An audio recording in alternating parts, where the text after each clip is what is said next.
тэрээр шууд басаад эцсийн арга болох сүүлчийн хөзрөө ашиглахаар түүний араас хөө. Энэ хооронд манай залуу нисэж чаддаг. Хүмүүст бадамжийнхаа цөөрөм рүү орох ямар амархан байдгийг бодсоор явна. Гэхдээ цасан содортой боддын зүрхэн бадамжийнхаа цэцэгтэй хэрхэн тэнцэх вэ гэдг нь түүний шийдвэртэй ансаа хэвээр байв. Гин тэфин түүний гараас сатхан ягаад ийм хурдан алхаад байгааг нь асуув. Жоо гайхан түүний хинбэ гэж асуулаа. Охин замаа алдаж өнөхтэй бэрцэн тул жаахан тасламжгүй жин гэж хариулав. Үүнийг сонсоод Жоо уцаа гаргаж 9911 рүү залгаад тасламж удахгүй ирнэ гэж хэлв. Харин бүсгүй уцаа цааш нь хийгээд өөрийг нь зүгээр гэрт нь хүргээд өхийг шаардлаа. Жоо огт таажгүй. Орой хоолндоо явж байгаа тул цаг өрөх завгүй гэв. Секунд өнгөрөх тусан бүсгийн бухимдал төрж нэр түн шархсан төвчэн барагдаж эхлэв. Болно гэж шийдсэн тэрээр хүчээ гарган залууг ухаан алдуулж хүчээр авч явахаар хэвсэ. Тэдний мөргөлдөөнөөс хүчтэй дэж болж тоос намж хад бүсгүй ганцаараа үлдэж. Манай залуу дэшээ хортон нисэж хаяны самбар дээр зогсож байв. Залуу түүнийг хэн болохыг танихад тэнч хугацаа орсонгүй. Хэрэг түүний санаа хой зөв бол тэр бүсгүй. Тэр шүнжин ташны араас хөөцөрдөж байсан холбооны агентуудын нэг байшаа. Бүсгүй түүнийг дутуу үнэсэн бололтой. Тэр түүний төсөөлснөөс хамаагүй шашрамгай байв. Тэр илүү ноцтой болж галт одож эхлэв. Энэ хооронд манай залуу 911 рүү залхаж харцлагад өртөж байгаагаа мэдгэвчээ. Үүнийг харсан хүн шүдээ зөө.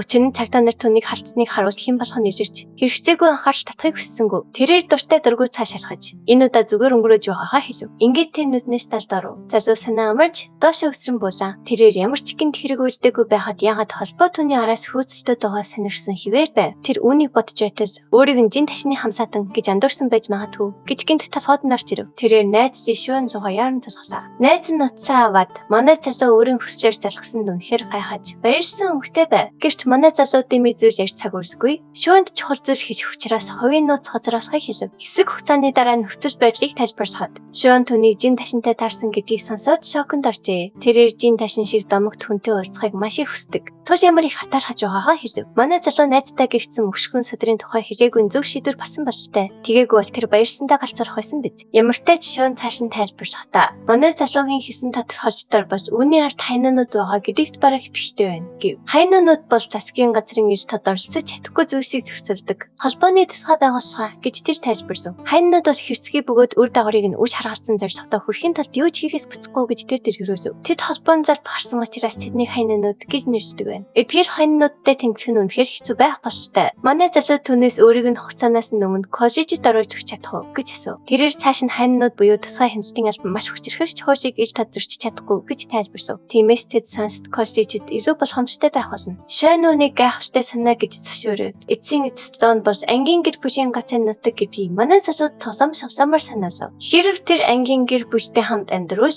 дэшгүй дээр хинч түнд гар хүрч зөрчихгүй. Гэвч залуу ангийн гэр бүлийн талаар ярихгүй байхыг илүүд үзэж найздаа энэ сэдвийг орхихыг хүсв. Энэ жижиг тоглоомын дараа шоо найзгаа хугацаанаас өмнө коллежид орох боломжийг бүрдүүлнэ гэж итгүүлв. Ингээд манай залуу уцаа тасарч гинтийн асуудалд орогцсондоо үнэхээр бухимдан шүтээ зөөж эхлэв. Энэ бүх асуудлаас ангижрах царийн ганц арга бол тэрээр илүү хүчрэх байх явдаж байлаа. Дараагийн хэсэгт холбооны засгийн газрын тусгай хяналтын албаг харна. Тэнд нэгэн бухимдсан ахшихад хилтэн лизер зэмжиж байлаа. Түүнийг нууц байдлыг өртөх ёстой байсан тэрээр уурсаж удахгүй залхах ахшихтаа нөхцөл байдлыг хэрхэн тайлбарлахаа мэдгүй сандарч байв. Лиза бүх зүйл өөрийнх нь бүрөөгээд яаран уучлаж гуйлаа. Тэрээр нөхцөл байдал болон манай залуугийн сонирхол хүч чадлыг тутун үнэлснээ хүжээн зөвшөөрөв. Дараа нь тэр цээжээ чэйжлэн энэ удаа сайн үрдүн үзүүлнэ гэж амлаад бүхнийг засах тахныг боломж олгохыг хүсв. Гэвч авах нь одоо жөөнийг барьж авах тийм амар биш гэж хэлв. Тэрээр нөхцөл байдал түүний төсөөлснөөс хамаагүй нарийн төвөгтэй байгааг сануулсан. Зарим баримт бичгийг шалгахыг тушаав. Охин баримт бичгийг сонирхож баг зэрэггээ хажаалаа. Ахлах нь багшаараа вонлон болон ангийн гэр бүлийн нууцыг ухаалсан бөгөөд бүх зүйл төр хавтаст хэрэгтэй байгаа гэж тайлбарлав. Лиза хавтаст хэргийг нээгээд манай залууг сансад коллежид хугацаанаас өмнө ирснийг мэдээд мэж гайхав. Энэ газар өмнө нь анжинд харьяар явдаг байсан тул ангийн гэр бүл яагаад үүнийг гадны хүн болгочоо? Windows-ыг тэр огт ойлгосонгүй. Дашрамт хэлэхэд хэрв та ямар газрын тухай ярьж байгаагаар сонирхож байвал энэ нь бурхны хишиг гэх зүйлийн тухай юм. Ангийн гэр бүл энэхүү бурхны хишиг гэх зүйлийг хүртэх хүнээр жоо үнийг сонгожээ. Би дахин спойлер өгч чадахгүй тул саглан бүсэд өрөөжлүүлэн үзээрэй. Энэ нь галзуу сонсогдож байгаа ч багшийн мэдээлэл үнэн зөв гэдгийг халахын түнд итгүүлв. Ангийн гэр бүл нэр дэвшигчийг манай залуугаар сарих царийн ганц боломжоо ашигласан гэж тэр тайлбарлав. Аштартай жин ташнаас эхлээд ангийн гэр бүл хүртэл бүх зүйлжөө үнэлүү чиглэж хэрийг улам мэдрээтэй болгож байгаад тэр гайхаж байлаа. Энэ хооронд манай залуу гинт найтаж ханиад хүрч хүү гэж гайхав. Гэвч тэрээр цоржийн тош өөрийг нь тамсах холбооны нэгэн нашин байгуулах юм байснаа мэдээгүй байсан. Тэр өргөвчөө бариад нэр хүндтэй сонсд коллежид эцэст нь орж чадсандаа нэлээд тайвширсан харагдана. Тэрээр хойд ээжийнх нь өгсөн цахим картыг хартал дөрвөн өжөөшийн цэцэрлэг гэж бичсэн байх бөгөөд энэ нь түүний дотор байх ёстой бай. Хайж исэн байшиндаа эцэст нь хүрч шатаар өгсөн цахим картаа уншсан өрөөндөө орсоо. Үнэн дээр энэ нь дотор байр гэхээсээ илүү 5 хаттай зочид. Буудлын зүг сөрөө шиг харагдах бөгөөд ихэнх оюутнууд энд аниме үзэж бишэн хоол идэх гэж амьдардаг. Ямар ч байсан энэ нь түүний коллежийн шинэ амьдралын эхлэлийг тавьсан. Өргөвчийн нэгэд тэр шинэ амьдралтаа зориулж хангалттай зүйл бэлдээгүйгээ. Ердөө хитэн хоцноос өөр зүйл байхгүйг мэдэв. Тиймээс тэр дэлгүүр хэсэг цаг болсон гэж шийдэн кампусын газрын зургийг гаргаж дэлгүүрүүдийг хайж эхлэв. Түүнийг уцаа шалгаж байтал нэгнийхэн шатаар бууж эхлэв. Тэрээр дэш харч занжин байх бөгөөд түүнийг хараад гайхаж дээр амьдардаг уу гэж асуулаа. Охин бага зэрэг цэцэрсэн болттой хариулсангүй. Зүгээр суруулаа унжуулсан. Түүнийг огт тажгүй хажуугаар нь өнгөрөв. Түүнийг бууж яхад манай залуу яагаад тэгж уурсныг нь ойлгосонгүй. Гэвч түүнийг ухасгүй. Хараагүй юм шиг өнгөрөхөөр шийдэв. Дотор байрнаас гараад тэр уцаа дахин шалгахад байх ёстой дэлгүүрүүд нь байхгүй байгаад гайхав. Буруу өргөч хүү гэж тэр гайхах бөгөөд годомж бүрэн хоосон. Замаас хунж байсангүй. Гинт тэрээр муурны гинтийн дууг сонсов. Тэр эргэн тойрноо харуул хин нэгэн мууртай тоглож байлаа. Тэрээр дууг даган хортон явтаж зур цахтай тоглож буй тэр ихтэй хүний дуу хоолой танил сонсогдов. Тэр хоолой танил байгаад гайхах зүйл алга байлаа. Мууртай тоглож байгаа хүн бол нөгөө манай залуу цэвхтэн боцоонд яригдсан ган байлаа. Өө хамгийн аимшигтай хүн гихдэг. Тэрээр бяцхан амьтдаа энэ дотн байгааг харахтаа сонин юм. Энэ залууг мууртай тоглож ин цэнэ санаагүй. Манай хүүд энэ маш том цохилт боллоо. Өө тэр зэрэг гархан ганшуу дуудсан ч орчин тайранд гинт нам гүн болтлоо. Ган мууруудаа хортхон тавиад ердийн аимшигт дөрөвдөх рүүгээ шилжив. Өө хэрвээ энэ тухай хүнд ч хэлбэр там асуудал дарахгүйн гэж тэр залууг сүрдөөв. Өө нүднээс нь уур бадарч жороо ширүүн харлаа. Хөөрхий залууч өөр амьсгалыг мэдэрч юу ч хараагүй зүгээр дэлгүүр хайж явсан гэж хэлв. Өө ган түнд явах зүгийг зааж өгвөл тэр даруй явахын хэллээ. Ган залуугийн хариултад сэтгэл хангасан байх шиг харагдаад гараа босгов. Өө түүнийг холдож явах зураа энэ бол хуучин кампус гэж хэлв. Өө энэ замаар явбаш тань замыг зааж өгөх харуулттай тарах болно гэж зөвлөө. Ган түр загсан цус хорсон нүдэрээ сүүрчин удаа шигтээд мөрөдийг 50 орхихыг анхаарууллаа. Өө тэгээд эргэж харшгүй яваад өгөв. Харин манай залуу тэндээ үлдэж өхөртөн мөрөдийг хэлв. Хинжээс шуурханы дараа хүмүүс өөр ертөнцийн илүү болохоор эд шидийн хүчтэй амьтдаа гэрээ байгуулж өгснийг тэр бодож байлаа. Өө ихэнх хүмүүс цул дараа нутгийн тэжээвэр амьтдыг тохоо болжээ. Тиймээс ганши хатуу аимшигтай хүн бицхан амьтдыг хайршдаг нь үнэхээр гайхмаар юм. Өө дотор байрандаа ирээд манай залуу өөрийгөө азгүй байна гэж бодов. Өө тоглоомн дээр ямар ч шалтгаангүйгээр байнга яригдж байгаадаа тэр маш их хуурж байлаа. Тэр эрхий хуруугаа хатхан цас гаргаж автын тоглоомд дахин гарч ирэв. Өө дотор нь мөшгөр мөхөөдөөсөн тэр шатны өмнө тэр дахин зогсож байлаа. Өө түүний болон буддийн сүмийн хооронд ураг шалгах гэсэн хэнийг ч устгах нослог хүч байв. Сүм рүү дөхөх гэсэн хид орчлого нь бүгд өвчлөр төсөж байгаа нь түүнд тачирхтай санагдлаа. Өө газар гიშггүй нисгэж оролцсон ч ямар ч арахаар хамаагүй тэр бүсэд ороход л өгч байлаа. Өө бодож болох бүх зүйлээ хийж үтсэн ч тэр шатыг хатаж чадсангүй. Энэ бол тоглоомд хичнээн хэцүү байсан ч хязгаар хийж ямар юм. Өө арыг Ясбаатар шомознод хүчтэй байсан ч тэр тэднийг яж хархаа олсон штэ. Гэвч энэ удаад тэр ямар ч анхааруулахгүйгээр өгч юм. Өө энэ бол бас тулаан биш. Төлхөргүйгээр нээж чадахгүй битэмжсэн хаалга мэт санагдана. Өө буддийн сүмд орохын тулд тэр төлхөрийг олох хэрэгтэй. Гэвч буддээ хотод тэр одоогоор зөвхөн бадамлахаа цөрмийг савлах боломжтой бөгөөд тэнд юу ч байхгүй. Эзэмшсэн бис шошин ур чадвараа бодоод тэр үнийг туршиж үзэхээр шийдэв. Өө буддаа хотоос авсан энэ ур чадварны давталгааны хурд эсвэл хамгаалалтыг сайжруулахгүй. Харин энэ төсвийг хадгалахын тулд ки зарцуулдаг. Өө бис шошин ур чадвараа идэвхжүүлээд тэр шатаар дахин уруудаж эхлэв. Доод талд нь хүрээд тэр газар дээгүүр өсөрч. Энэ удаад тэр амьд үлдэв. Өө амьд үлдсэндээ тэр хөөрөн баясаж буддийн сүм рүү бардам асхав. Өө одоо үүнийг савлах боломжтой бассандаа баярлж байсан ч энэ нь зөвхөн түүний бодол байлаа. Бисал хосын ур чадварыг идэвхжүүлэхэд асар их ки зарцуулагдаж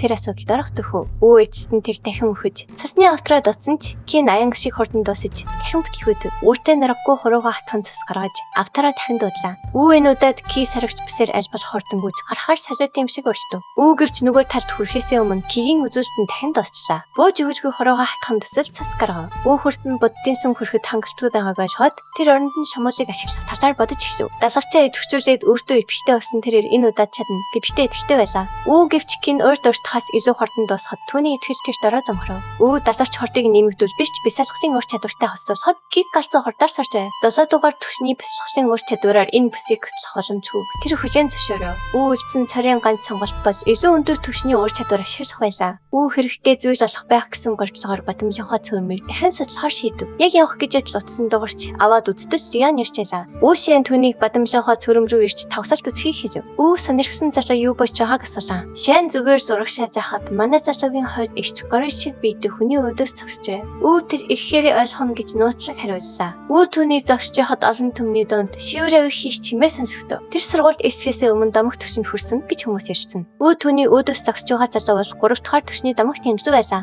Үү энэ горил залуу түнд бижиг болгож бодтой зөвхт Бадамжинхайг асахуулна гэж анх гарчээ. Тэр цэцэг рүү хараад зүгээр ч цэцэг гэх мэт жижиг зүйл амьсгаагаа бөө үрээж химээ нэг зангаар хийв. Үү түүнийг зүгээр там ярьдаг. Цасан содтой бодтой зөвхт Бадамжинхайг ярьж чадахгүй гэдэгт тэр итвэжтэй байлаа. Түүний үгэнд янгзуу уралж доромжлогдсон мэт санагдлаа. Үү нөгөөтэйгөө шин цэцгийн жинхэнэ нэрийг сонсоод түүнийг мангасын талаар сайдар судалсныг нь мэдээд гайхав. Өмнөх бүлгүүдээс гардаг мио гэх төсөлөгч энд харагдана. Үү янгзуу ангийн гэр бүл таалагдах гэж ийм үзүүлбэр үзүүлж байгаа тэр онцлоо. Янгийн гэр бүл алтартай ч ангийн гэр бүлтэй харьцуулах юм биш гэж шин хэлв. Үү янгийн бизнесийн хүртэл ангийн гэр бүлээс хамаарчтай. Анжин хизээч янгзуу шиг хүн сонирхошгүй гэв. Түүнийг ганцаараа анжин тохирно гэж таслах нь хэллээ. Үү гэвч эзэн нь анжингогт сонирхдаггүй гэдгээ хэлэн таслахад байгаа босгоо. Найзынхаа эгчийг эргүүлдэг хүн биш гэдгээ тэр ойлголоо. Үү найз нь манай залуу байсан бөгөөд тэр ихэд хойд ихчлүүгээ харав. Өөдөр чанаас өөрийг нь зүгээр ихчээ гайхуулах гэж дуудсан гэж асуулаа. Тоглогч залуу ishтэй инээс ирээд гол үж явтал нь энэ биш гэв. Өө түүний эгч шүдэн бишрэгчтэй болсон тул хаан хойд түүнийг шалгах зөв гэж тэр хэллээ. Энэ хооронд янгзуу эгчийн татгалцанд уурсан бухимдаж байв. Өө зүсэн содтой бодтой зөвхт Бадамжинхайг устгаад түүнийг өвөндөө оруулахад итгэвтэй байлаа. Янгзуу төвчээр алдаж тэжээвэр амьтаа дуудахад тэнгэрт хоёр цагаан бүргэд гарч ирв. Өө домогт төвшний мөнгөлөг бүргэдүүдийг хараад миу цочирдв. Янгзуу тэжээвэр амьтадтай тушаал өгөхөд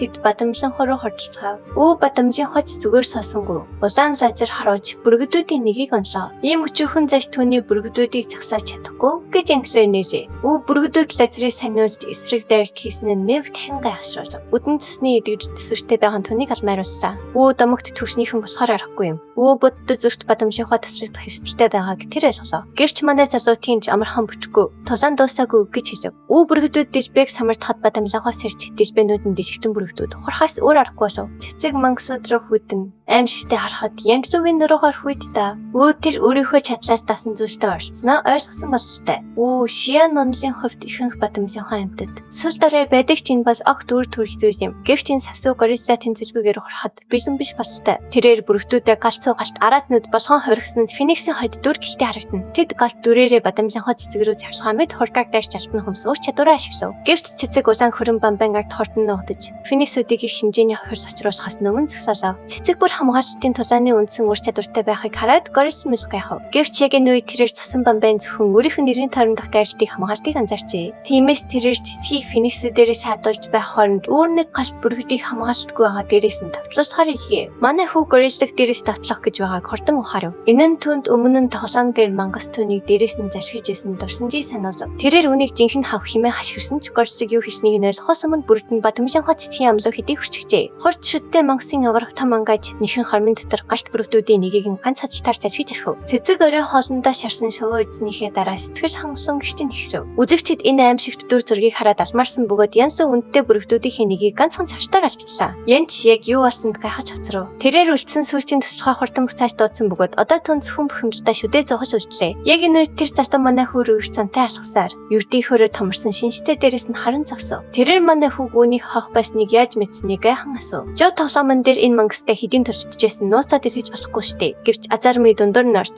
Жо гүйдэн мужийн бодит талааны шалгалтад 2 дугаар байранд орсон тул хавх гэдгийг мэдээж байсан гэжээ. Горилла үнийг зүгээр шоолон инээсэн бөгөөд ми үнийг зүгээр өнгөрөөсөнгөө. Тэрээр энэ сасуу залуугаас юу н тийм инээдтэй байгааг асууж мөнгөлөг бүрэгдээ алдсандаа өчөөхөн ч гисэн харамсахгүй байна уу гэвэ. Хэрвээ би байсан бол өртлөө эцэндээ бошхоод дотор нь ороод хөвчих байлаа. Янсуу нилээд уурж хоёрт чарсан залуу Бадамжинхай цэцгийг хэрхэн устгахыг харахыг шаардав. Мэ өөртөө идэхтэйгээр Жо үнийг хэлбэрхэн зохицуулж чадна. Олны өмнө өнөөгөө олсон янзгаас өөр гэлээ. Энэ хооронд манай залуу юу хийж хэмэдэхгүй чимээгүй зогсно. Яг энэ үед түүний дагавар дүү охингүй жирэн нүүрэн дээр нь тулж засаад сасан судалтай боддгийн зүрхэн бадамлахааг үнэхээр устгаж чадах уу гэж асуув. Манай хүү хүлэн зөвшөөрөхийг хүсэхгүй байгааж тоглоом дээр цасан судалтай боддог үнэндээ ярьж байгаагүй. Тож юу хийхэд хайж мэдсэнгүү. Бас энд байгаа бадамлахаа цэцэг тоглоомн дээр гараагүй зарим хөдөлгөөнүүдийг үзүүлж байв. Гэвч охины хорц харц түнлөө чивждээсэн тулж чадахгүй гэж хэлээд холцгор харахыг хүссэнгүү. Зүгээр л бухимдалтай нудраа зангидав. Энэ хооронд горилло хөхөрч ирсэн. Жон нэлээд айсан харагдаж байна. Тэг зөвхөн ярихдаа сайн болтой гэлээ. Яг энэ үед юу нэрэн дорцож энэ мангасыг ялахад манай хүүтэй нэг төгсөлтэй байгаагаа илэрхийлв. Лио өвтийн альттай хүүхэмсийг ирүүнд орцсон гэж бодоагүй. Түс горилло энэ гинтийн явц нэлээд цэжиртв. Гэвч дараа нь тэрээр мөнгөлөг бүрэгдүүч дижээгүй хад эднэр мангасыг устгах гэж гордож байна. Химэн дотроо шоосны нэмсэлв. Ингээд горилло зөвшөөрч тэдний төлөвлөгөө хэрхэн хэрэгжихийг харахыг тэсэн ядан хүлээж байна. Хэсэг хугацааны дараа цэвэрлсэн олныг талд манай хүү болон түүний хоёр холбоот нь нөгөө талд цэвэрлсэн. Мэ гориллог өдөө хатгаж тэднийг энэ сорилтод татан орцсон хиванэгт орсон байв. Гэвч манай хүү тэд сорилтыг хэдийн зөвшөөрсөн тул одоо маргаад нэмэргүй. Дараагийн төлөвлөгөөнд анхаарсаа хандуулсан дээр гэдгийг сануулв. Жомн нь түүний цэсэн автор мангасыг устгахад хангалтгүй байсан ч нэлээд итгэвчтэй байна. Гурвуулаа хамтран ажиллаж үр дүн бүгдийг гайхшруулж чадна гэдэгт тэр итгэвчтэй байлаа. Ялангуяа юаны талд хоёр домогт түвшний амтан байгаа нь тэдний ялах магадлалыг нэмэгдүүлжээ. Ганц асуудал нь бадамжийнхаа цэцгийн цөөрөмлөө хэрхэн орохыг олох явц байлаа. Жо зөвхөн араг яс шаргаалжтай найдаж болохгүй бөгөөд тулааны үеэр тэдний гурвуулын нь хамгаалж чадахгүй гэдгээ хүлээн зөвшөөрөв. Сион мөн өөрт нь ямар ч нисдэг амтан байхгүй бөгөөд шинэ хүлэг нь агаар тараа ядан тогтож байгаа хэлв. Яг энэ үед мэ өрөх шалхан нүрэндээ баг зөөж үүнийг надад даатах гэв. Тэрээр тижээвэр амтнадууд тул тэнгэрээс аврах том эст мишгийг гинт гарч ирэн хүчилдэг ус руу унсаа. Тэр усан дээр хүүхдээ хоёр дээрээ бат бүх татсан үсгэж тэдэнд хүчил дээр зогсох боломж олгов. Мэ хүүхдэл мөнх бос төвшний симбиотик өндөртэй байхыг хараад юун нэлээд гайхав. Тэрээр анх зөвхөн жогт им хэмжээний тижээвэр амтантай гэж бодчихжээ. Ямар ч байсан тэд гурвуулаа аврах эст мишгийн дээр сун. Цэцэг рүү чиглэн явав. Мэ найзуудтай хандан гац цэвтэй тусалд тэр хооронд өөрөө лууны хайрт эст мишгийг өдөртөн гар талаас нь дэмжиж гэлээ. Үгээр жоо басан түүний найзууд тижээвэр амттынхаа хүчийг гаргаж хэлв. Дараа нь манай залуу тэнгэр рүү өсөрч араг яс шаргаалж задуудаад нуруунд дээр мордов. Ливанч бас цаг алдалгүй гайхуулж хортон хувирч хэллээ. Лио өвтийн алдартай 3 дугаар хүү. Хүртэл домогт түвшний амтантай байхыг хараад цөвлсөн улан бүрэн галзуурлаа. Манай хүүхэмсэг ир харахыг хоёрдуулахаа бахархалтайгаар өмсөж ширүүн тулаан дарахад бэлэн болов. Энэ хооронд саксо горилло тэдний хүчрхэг амттын ачаар энэ 3 мангасыг үнэхээр яаж магадгүй хараад уурсжээ. Түүний дагавар дүү охин ганц ч хормыг алддаггүй анхааралтай ажиллана. Манай хоёрсын хүүхэмсэг ир дүнгийн хадэр тэнцвэрээ олох гэж зүдэж байгаа болтой. Тиймээс Жон Мэд хандан дүнгийн хөвч чадвар уян хатан биш тул юуныг анхаарч ахыг хэлв. Тэд найзаагаа хүчил рүү унахгүй байхыг анхаарах хэрэгтэй байлаа. Мэд толгойд хэн надад даат өгснээр манай хоёр хүн мангас руу дарив. Буддаа тэдний зүг хөрөн улаан сумыг хурдан харуулсан ч Жо шаргаалжтай тэдний хахаар ташаа. Араг яс шаргаалж дараа босон хөрөн улаан сумыг их зөөдөсөн тасан авч тэднийг дайртаас хамгааллаа. Яг энэ үед хар хоёрт залуу боломжийг ашиглан мангас руу ижгээрээ цавчив. Цэцэг тэхэн хөрөн улаан шингэн мэд дайр тараа хариу цэвэрлэв. Гэвч Сиваны цавчиж тэрхүү хөрөн улаан зүйлийг шууд нэвтлэн цэцгийн нүр дүн онов. Энэ хооронд жогийн шаргаалж хүчтэй архирч газраас өргснүүд гач ирэн цэцгийн биеэр шууд зогтов. Гэвч энэ зөрүүд цэцэг огтхон чадсангүй. Тэрээр хөрөн улаан зүйлээ дахин хортон гаргаж ирээд тэдгээр өргснүүдийг өргөсдөх юм шиг юу ч хүү бод нэрв. Хуучин мишээ ашиглахыг нь харсан Жо цэцэг тэднийг дээрээс тавцуулахаар уруу татж гэнэ үү хэмээн гайхав. Гэвч хүүхэмсэг ир дундуур нь орж мангасыг урд талаас нь устгаж чадна гэдэгтээ итгэвчтэй байгаа тул тэгш шаардлагагүй гэжээ. Тэрээр эгэндээ хүч хоримтлуулж агаарт замхран алгаарч эхлэв. Энэ хооронд мангас зүгээр суусангүй. Тэрээр асар хүчтэй архирч амнаас нь хөөлрөгч сархи мэт хүч ирвэздэж эхлэв. Агаарын хүнд дараач манай хүүг ойртоход хэцүү болгосон ч хоёрсан залуу байр суурь хатгасаар байлаа. Эзэндээ хүчээ дүүргээд тэрээр сазар мэт мангасын дээрээс бууж ирв. Тэгээд тэрхүү ганц цохишд бадамжийнхоо цэцгийг дотроос нь бүрмэсэн устгаж орхилоо. Цэцгийн дэлбэнүүд шатаж ирэх үед дотор нь сууж исэн. Мишхийн амнаасаа ямар нэгэн хачин зөөж нөж юм аа. Энэ нь том дайртай хатаараа бүрэн төлдөж хамгаалж пүү өнөж буй манай хүүхэмсэг ирсүү чирзв. Гэвч түүнийг онохоос өмнө манай баатар хүчтэй цогтой гарах хэвэд санслаа. Гардууж орон гарч тэрхүү харанхуй зүйлийг бүрмэсэн үгүй хийв. Жо алсаас цогсон бөгөөд харанхуй энергийн үлдэгдэж юаны унжаасан дөнгө хэмх цогчээ. Жомэг юаныг барьж авахыг хурдан хэлээд өөрөө өмхий бах мишгийг цогцуулахаар болов. Тус сон даруй зөвшөөрч манай хүү галт энергиэр дүүрсэн цавхалтаа бэлтэн арагаас сэргачнаасаа урагшилсрав. Бах мишгийг тэхэн наалдамхай зүйлээ нөлөмсөн ч манай хүү үнийг юу ч биш юм шиг хэлбэрхэн болтов. Одоо бах мишхи өөрийгөө өнгөрсөн гэдгийг тодорхой мэдэрсэн тул бэлтгэлээ бацаа. Жогийн хүчтэй дэлбэрт мишгийг намжих бөгөөд дүр намжих үед тэндээс цаснаас өөр юу ч үлдсэнгүй. Гинт Жо шэнийг хүчлэг усан саналаа унах гэж байгааг анзаарна. Баян ялын залуу Мяг өөрийг нь зориуд унах гэж үзэх бөгөөд Мяг шүнийг энэ хүчил рүү унах ёстой гэж багталтайгаар хэлнэ. Энэ хооронд хоёр хчин таслахад бэлэн байсан ч Жо амжиж найзаагаа шууран орж хүчит рүү хаснаа орлаа. Жо өрийг нь дахин аврах шаардлагатай болсон баян залуу нэлээд ичж ярхна. Тэдэст Мэлхизууны хайрсан дээр бөө мөц Мэжороо хашгирч өөр нэг симбиотик антин нууж байна гэж буруутгав. Гэвч Жо өрөм нь хугарсан шинжтэй санаа алдаж Мэд ганцхан хажир байсан ч түүнийгээ бүрэн балсныг нь санаалав. Ганц даалхавраа балсны үр дагавар юунд хүрэх бол